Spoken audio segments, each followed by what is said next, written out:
So today we are going to start our new chapter, chapter 5, admission of partner. Admission of a partner का मतलब है कि हम हमारी एक रनिंग फर्म के अंदर, एक रनिंग पार्टनरशिप फर्म के अंदर हम किसी नए पार्टनर को हमारे साथ एडमिट कर रहे हैं। जब हम हमारे किसी भी रनिंग फर्म में हम किसी नए पार्टनर को एडमिट करते हैं तो उसके एडमिशन पर हमें बहुत सारे एडजस्टमेंट करने पड़ते हैं। Adjustments related to which? To whom? Adjustments related to profit sharing ratio. Adjustments related to accumulated reserves, profits and losses. Adjustments related to existing reserves, investment fluctuation reserve and workman compensation reserve. Adjustment related to revaluation of assets and reassessment of liabilities. Adjustment related to capital, requirement of capital और final capital. तो इतने सारे adjustment हमें किसी भी नए partner के आने पर करने पड़ते हैं। उन सभी चीजों को हम समझेंगे कि गुडविल भी हमें ट्रीट करनी पड़ेगी, बिकॉज हमने इस फर्म को इतनी मेहनत कर जमाया है। अब कोई नया पार्टनर डायरेक्ट ऊपर के सिरे से हमारे साथ पार्टनर बनने जा रहा है, जितनी मेहनत हमने नीचे के लेवल पर की थी वो तो उसने कभी फेस ही नहीं की। तो जो वैल्यू आज हमने हमारी फर्म की क्रिएट कर दी, हम वो गुडविल का एडजस्टमेंट भी उसके साथ करेंगे। तो इसी तरह से हम वो सारे एडजस्टमेंट जो किसी भी पार्टनर के किसी रनिंग फर्म के अंदर एडमिट होने पर हमें करने पड़ते हैं, हम उन एडजस्टमेंट्स को करेंगे। जिसमें सबसे पहला एडजस्टमेंट जो सबसे इंपॉर्टेंट एडजस्टमेंट है वो है change in profit sharing ratio. क्या एडजस्टमेंट है वो? सबसे पहला change in profit sharing ratio. इस एडजस्टमेंट को हमें समझना जरूरी है। आपको इनसे रिलेटेड क्वेश्चन सॉल्व करने से पहले आपको ये समझना जरूरी है कि वो क्वेश्चन हमें क्या कहना चाहता है, उस क्वेश्चन का क्या मीनिंग है। अगर हम उस क्वेश्चन की लैंग्वेज को ढंग से समझ गए तो हमें नए प्रॉफिट शेयरिंग रेशियो की कैलकुलेशन करना या गेनिंग और सैक्रिफाइसिंग रेशियो की कैलकुलेशन करना हमारे लिए बहुत इजी टास्क होगा। तो अगर हम चाहते हैं कि हम एक प्रॉपर नई प्रॉफिट शेयरिंग रेशियो या गेनिंग सैक्रिफाइसिंग रेशियो का कैलकुलेशन तरीके से कर पाए तो उसके लिए मुझे चेंज इन पीएसआर वाले पॉइंट को समझना जरूरी होगा। और इसे समझने के लिए मुझे हर एडमिशन पर पार्टनर के साथ फाइनलाइज की गई टर्म्स के बारे में समझना जरूरी है कि वो किन कंडीशन पर पार्टनरशिप फर्म के अंदर एडमिट हुआ है और वो जो शेयर हमसे लेगा पार्टनरशिप फर्म में, वो शेयर किससे लेगा, कैसे लेगा, कौन उस शेयर को उसे कंट्रीब्यूट करेगा, ये सब चीजों के बारे में हमें समझना जरूरी है। सबसे पहला केस हम उठाते हैं तो चेंज इन पीएसआर में सबसे पहला केस हम लेते हैं वो है व्हेन न्यू और incoming partner acquires his share from old और existing partner in their old profit sharing ratio. पहला केस क्या है कि नया पार्टनर फर्म में आ रहा है और वो अपना शेयर पुराने पार्टनर से लेगा उनके पुराने रेशियो। अब इसी के साथ उसका पहला केस हम समझते हैं। First case, when profit share of new or incoming partner is given but sacrifices made by the old partners are not given। क्या कह रहा है ये कि हमें प्रॉफिट शेयर नए पार्टनर का गिवन है, लेकिन पुराने पार्टनर ने कैसे सैक्रिफाइस किया, कितना सैक्रिफाइस किया, ये नहीं है। In absence of this information हमें जो अप्लाई करना है वो क्या है कि अगर कुछ नहीं दे रखा कि नए पार्टनर को जो शेयर मिला है वो कौन पार्टनर कैसे दे रहा है, तो हम इसे यही अज्यूम करेंगे कि वो पुराने पार्टनर ने अपने पुराने शेयर पुराने रेशियो में उस नए पार्टनर को अपने पुराने एग्जिस्टिंग शेयर में से उसी रेशियो में वो शेयर दिया है। इसके लिए हमें एक एग्जांपल समझना जरूरी है। इस एग्जांपल को समझने के लिए मैं आपको बताना चाहता हूं कि इस एग्जांपल को कैसे समझेंगे कि अगर हमें नया पार्टनर आ रहा है उसका रेशियो पता है, हमें पुराने पार्टनर का रेशियो पता है, लेकिन ये नहीं पता कि अब नया पीएसआर क्या है। क्वेश्चन है फॉर एग्जांपल ए और बी पार्टनर हैं, उनका प्रॉफिट शेयरिंग रेशियो है मान लो 5:3।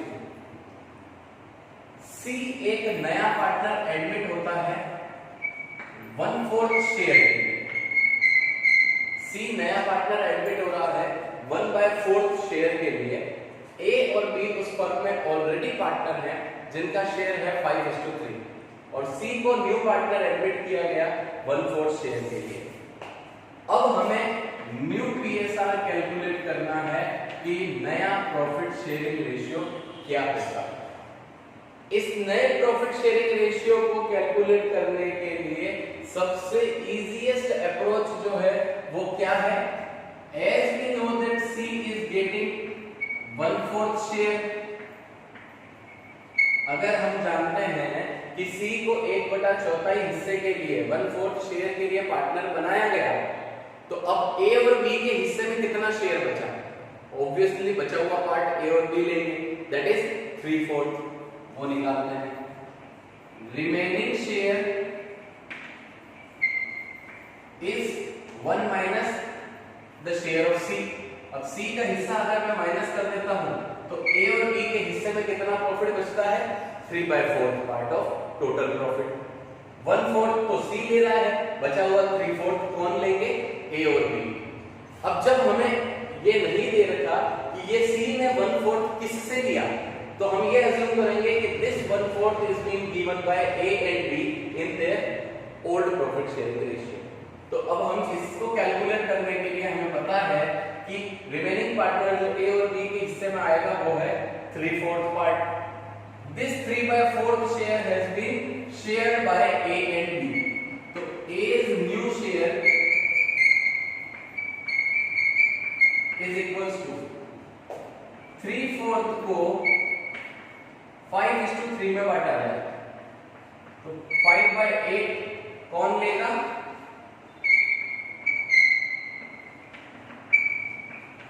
5/8 ए लेगा, वो होगा 15/32।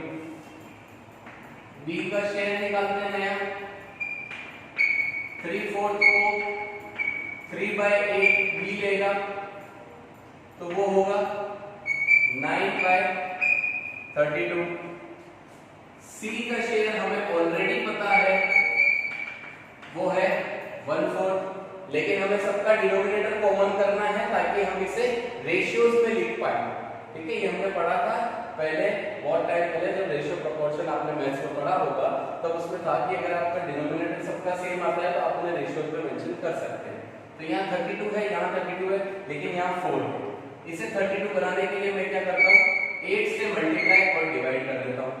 मल्टीप्लाई बाय 8 डिवाइड बाय 8, कोई डिफरेंस नहीं आएगा वैल्यू पर, तो मैं इसे लिख पाऊंगा 8/32। तो इस कैलकुलेशन के साथ new profit sharing ratio of A, B and C is कितना है? 15:9:8।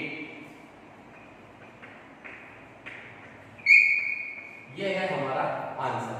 कि अगर हमसे कोई ये कहे कि ए और बी 5:3 के प्रॉफिट शेयरिंग में पार्टनर थे, सी नया पार्टनर 1/4 के लिए एडमिट होता है, that's it, we have to calculate new profit sharing ratio.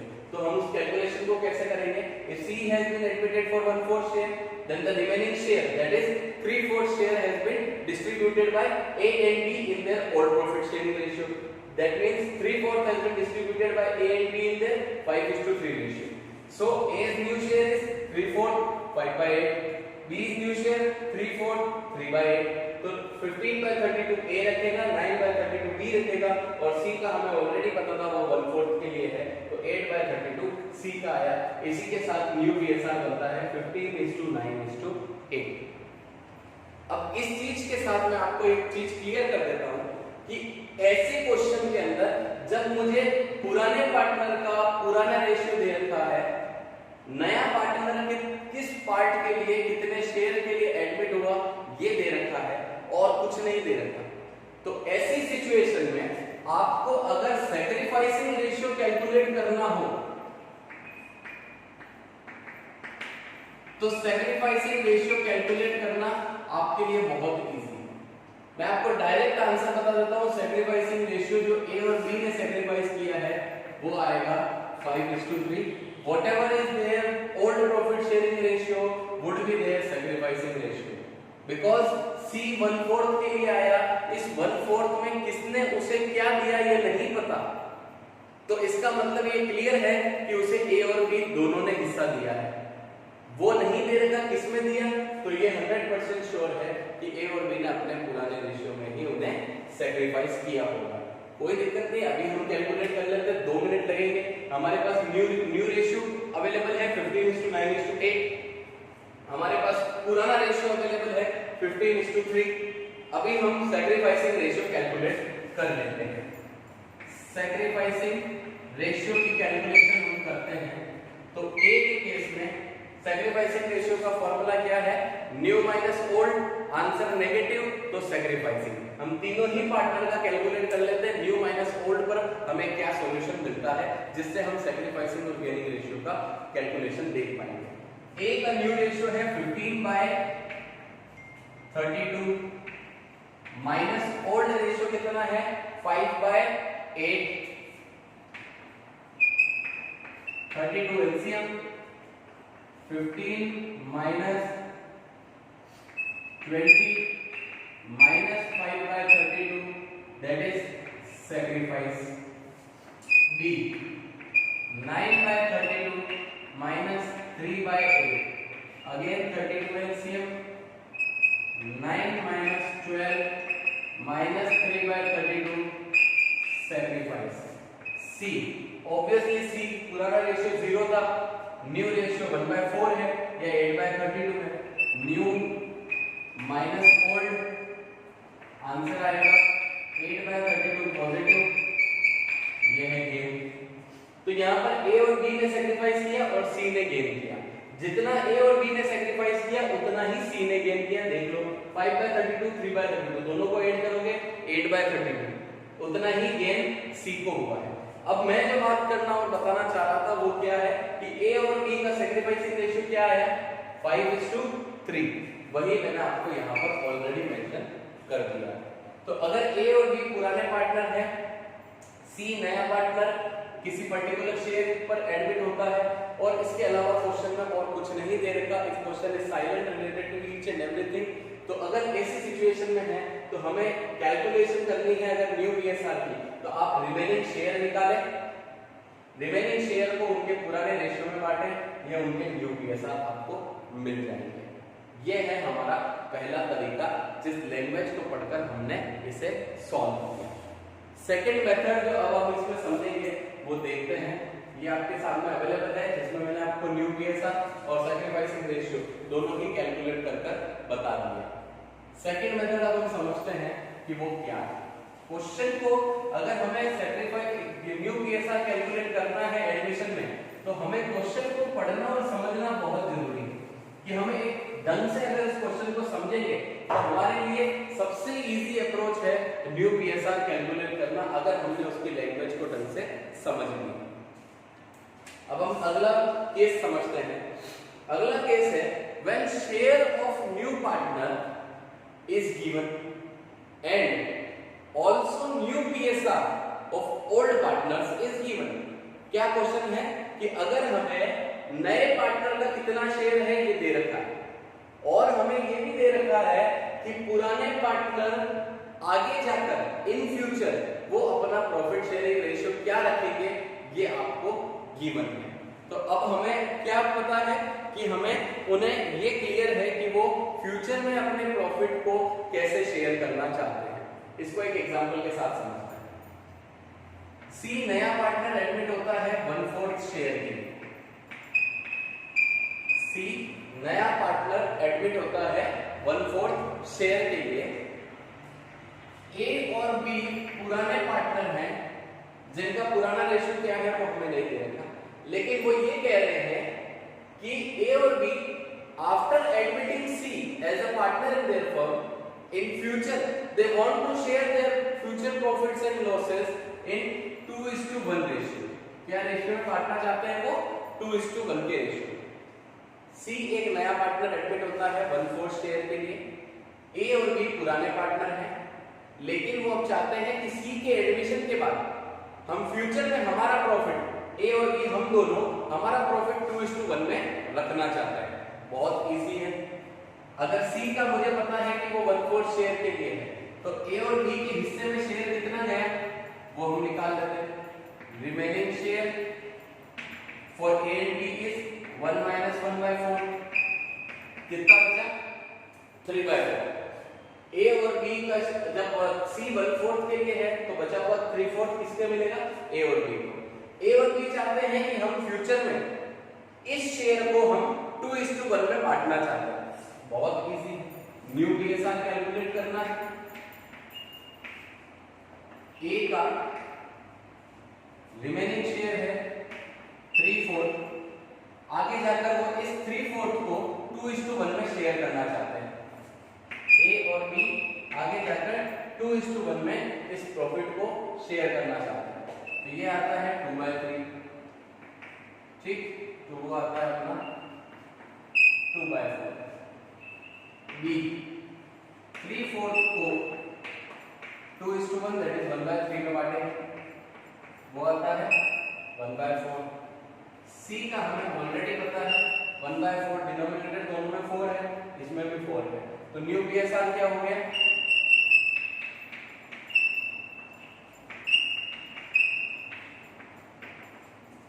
2:1:1। ये है हमारा सॉल्यूशन कि अगर हमें ये पता है कि सी कितने पार्ट के लिए एडमिट हुआ और फ्यूचर में पुराने पार्टनर किस रेशियो में अपने प्रॉफिट को बांटना चाहते हैं, तो इस तरह से हम उस न्यू बीएसआर की कैलकुलेशन कर लेंगे। थर्ड केस समझते हैं क्या? थर्ड केस ये कहता है कि नया पार्टनर जो आ रहा है वो पुराने पार्टनर से अपना हिस्सा लेगा इक्वली। क्या क्वेश्चन है? व्हेन द न्यू और incoming partner acquires his share from old और एग्जिस्टिंग पार्टनर्स इक्वली। यहां पर वो अपने शेयर को दोनों बचे हुए कितने पार्टनर, जितने भी पार्टनर हैं उनसे इक्वली लेना चाहता है। इस क्वेश्चन को भी समझ लेते हैं।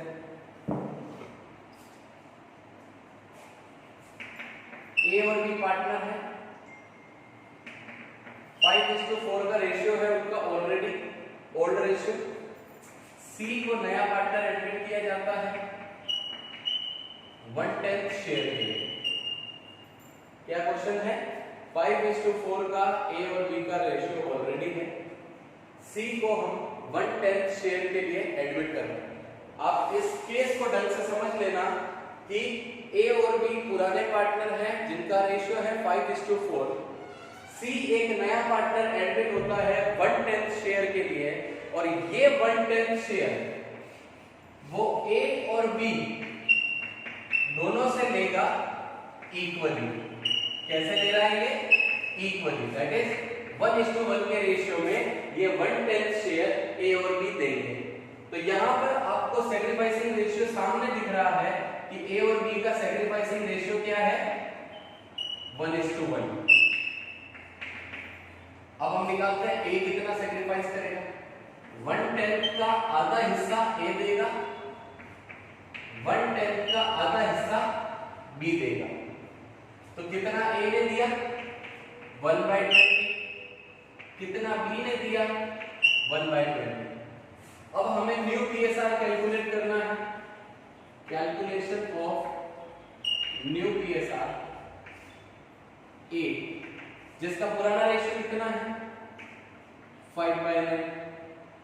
उसने सैक्रिफाइस कितना किया? 1/20।